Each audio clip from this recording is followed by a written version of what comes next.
श्री धीरेन्द्र कृष्ण शास्त्री जी महाराज हाल ही में ये social media पर खूब वायरल है और कई सारी कंट्रोवर्सियां हैं इनको लेकर। तो आज के इस वीडियो में हम यही जानेंगे क्यों इनको लेकर इतना बवाल हो रहा है। धीरेन्द्र कृष्ण शास्त्री जी का जन्म 4 जुलाई 1996 को हुआ था मध्य प्रदेश के छतरपुर डिस्ट्रिक्ट के गढ़ा गांव में। धीरेन्द्र कृष्ण का असली नाम धीरेन्द्र कृष्ण गर्ग है और लोग इन्हें बागेश्वर धाम सरकार और महाराज के नाम से जानते हैं। ये महाराज बागेश्वर धाम के पीठाधीश्वर हैं। बागेश्वर धाम में देश और दुनिया के लाखों लोग आते हैं।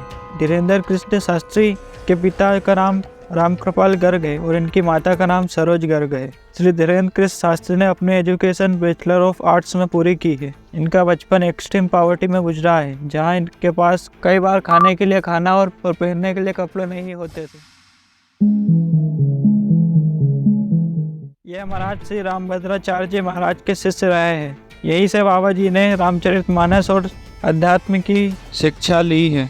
इनके ऊपर कई सारी कंट्रोवर्सियां हैं। तो धीरेन्द्र कृष्ण शास्त्री का कहना है कि ये लोगों के मन की बात पढ़ लेते हैं और कोई भी इंसान क्या सोच रहा है ये उन्हें पर्चे में लिख देते हैं। जनवरी 2023 में नागपुर में जब बाबा की कथा हुई थी तब महाराष्ट्र की एक कमेटी ने कंप्लेंट दर्ज कराई थी नागपुर पुलिस को। पुलिस कमेटी का ये कहना था कि धीरेन्द्र शास्त्री जादू चमत्कार दिखाकर भोले वाले लोगों को लूट रहा है। जब यह बात सोशल मीडिया पर वायरल हुई तो इसको लेकर खूब बवाल हुआ।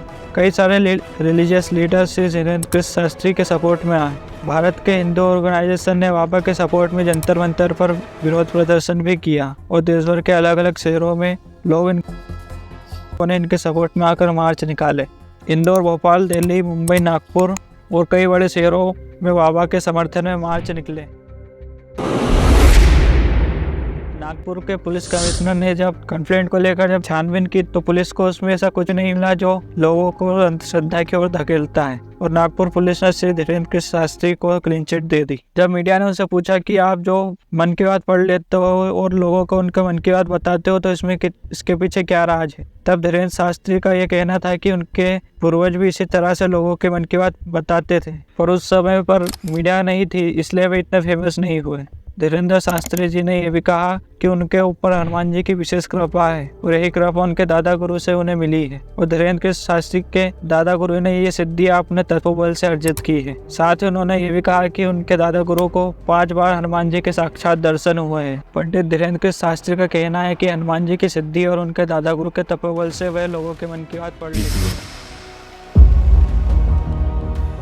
धीरेन्द्र शास्त्री हर मंगलवार और शनिवार को अपना दिव्य दरबार लगाते हैं और इसी इवेंट में वो लोगों के मन की बात जानकर उन्हें उनकी परेशानियां दूर करने की बात करते हैं और बालाजी पर भरोसा रखने के लिए कहते हैं। लल्लन टॉप में इंटरव्यू देते समय बाबा ने कहा था कि वे उनकी पीढ़ी में 3rd जनरेशन के बाबा है जो बागेश्वर धाम की देखरेख करते हैं। इससे पहले उनके पिताजी और दादा बागेश्वर धाम के चीफ थे और वही वहाँ की देखरेख करते थे।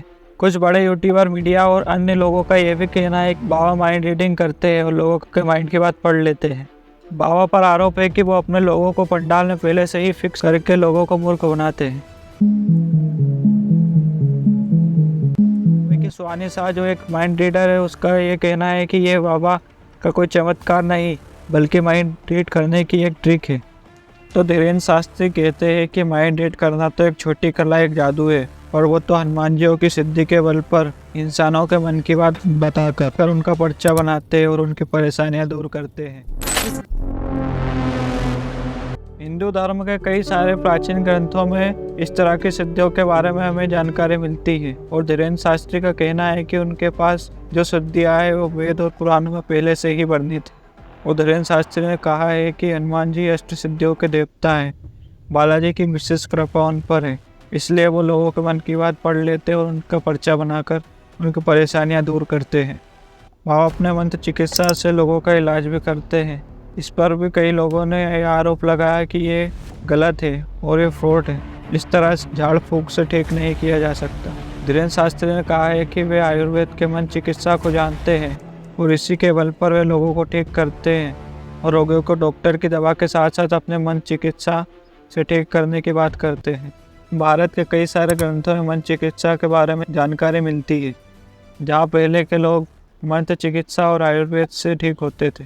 इसका वो एक बहुत ही बड़ा एग्जाम्पल हमें रामायण के लंका कांड में मिलता है, जब लक्ष्मण जी को सुसिंध वेद, आयुर्वेद और मंत्र जड़ी बूटियों से ठीक करते हैं, पर आज ये सब विलुप्त हो गया है। धीरेन्द्र शास्त्री के दिव्य दरबार की सच्चाई जानने के लिए मीडिया कई लोगों से बाबा के चमत्कार की जानकारियां लेती है। फिर मीडिया खुद चमत्कार की सच्चाई जानने के लिए बाबा के दरबार का लाइव चलाती है और बाबा को चमत्कार दिखाने के लिए चैलेंज भी करती है।